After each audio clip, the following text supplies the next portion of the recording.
Welcome back, everybody. Thanks for sticking with us. Chris Sagas is our guest. We're talking about the Utica Library, the Utica Public Library, because he is the director there. And did we hit everything that we wanted to hit for what's upcoming for October? One thing that an additional thing that I did want to mention about October is that every year we have a cultural spotlight where we basically highlight a geographic area, and also part of that is it's food, which, as you know, food is super important and part of an area's culture.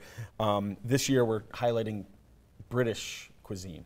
And I was at the public market a couple of weeks ago, and there's a woman who's British there, and I showed her the flyer for it, and she kind of gave a, what are you going to serve there? I said, well, you have to show up and find out.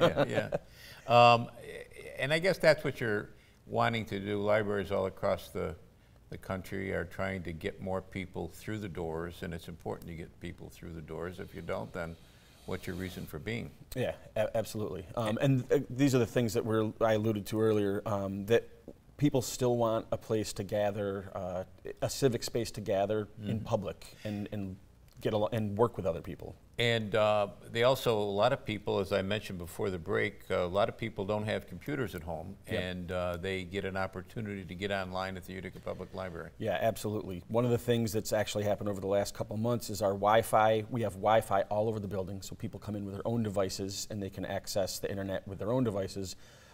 But Utica itself has about a 30% of the households, especially in our neighborhood, don't have home internet access. Where we're looking we're trying to stay ahead of the curve, because, as you know, the census, which is next April, we're trying to stay ahead of that.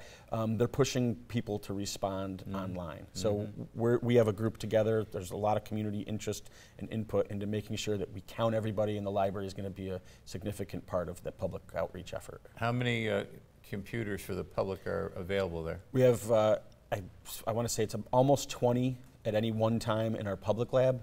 But one of the things we're also looking to do, and we have interest in, we have community groups come in and use our lab on the second floor to do kind of targeted work, maybe stuff that requires a little more privacy. Municipal Housing Authority comes in and they do credit reports with people one-on-one in our computer lab. So that kind of programming is we're looking to expand that all the time. And once the word gets out, people see us as a resource to do that. Well, is there a long wait if somebody wants to come down and use one of your computers? There isn't usually a long wait because we time the sessions, so you really can't hang out on a computer for more than an hour. I mean, I would say the average wait is less than a half hour at our busiest. So we do turn people over quickly, and then they get access quickly. Any thoughts in your budgetary future about adding more computers, or not more needed? I think what we might do is look to add more laptops, maybe in library use devices. We actually had some generous community donors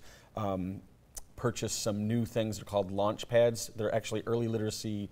They're early literacy tools that look like a laptop or a tablet for kids, but they're math and science and geography learning games that we're actually going to deploy in our children's room. So different uses, different types of products. We want to stay ahead of what's coming down the line. Computers are still super important, but we also want to have some flexibility to buy additional things that we don't even know of today. Yeah, when I was there the other day, I saw a lady, an older lady. I got to be careful how I use that, but an older lady, and it looked to me like she was mentoring somebody there. Yeah, we have a number of, we're a big space for after-school tutors for school-age children, but we also have a lot of people who come in and they teach citizenship classes or do one-on-one literacy and English language acquisition classes, which is great. You know, that's still a huge part of the stuff that we do in the space we provide for the public. Well, you know, when you think of, if you want to go somewhere and meet with someone, discuss something, tutor someone, you want a safe place to go. And yeah, you bring up an interesting point. Just quickly, we had a Utica Proctor student who was our Give Back to Utica intern this summer, and at the end of the session we always like to ask the student what surprised you or what impressed you about working here at the library. And this young woman had a great response. She said, the thing that is most impressive and exciting about the library is that it's welcoming and accessible to everybody.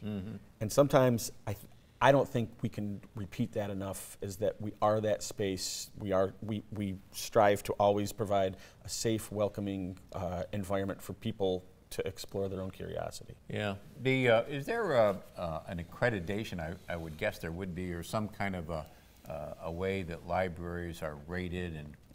Well, I mean, I can tell you that Utica Public Library is #1. But on a kind of official status, we have to meet certain requirements with the New York State Division of Library Development. We are chartered under New York State education law, so there are a number of requirements such as access to resources, hours that we're open, the type of tools, and access to information that we do provide. It's not really a rating, but essentially if we pass with the state, they'll keep our accreditation, so to speak. So, but we don't do competition, and like I said, there's no competition. And it all got started. I often think about this when I drive past that or talk to you or am in the library. It all got started because of the Proctor family donating the land for the building. Yeah, absolutely. It's funny because Munson Williams is celebrating its 100th. There was a great piece in the OD, several pieces in the OD about that. Yeah, and some other stuff we've talked about, Central New York Conservancy and the park system in Utica. It's amazing, and this also, again, we'll go back to the United History Center. There are individuals who make super contributions whose memory remains alive. And one of the things that's important about the library is that we continue to remind our community about that. Yeah, so great resource for the area, not just Utica, but for the surrounding area. Well, I got more questions, but we're out of time, so you'll have to come back if you will. Okay, I'd love to. Good. Thanks, Chris. And thank you. That's going to do it for us this week. We'll be back next week. We'll do it all again. Don't forget cnyhomepage.com. There's lots of good stuff there. Until next time, take care of yourself, everybody.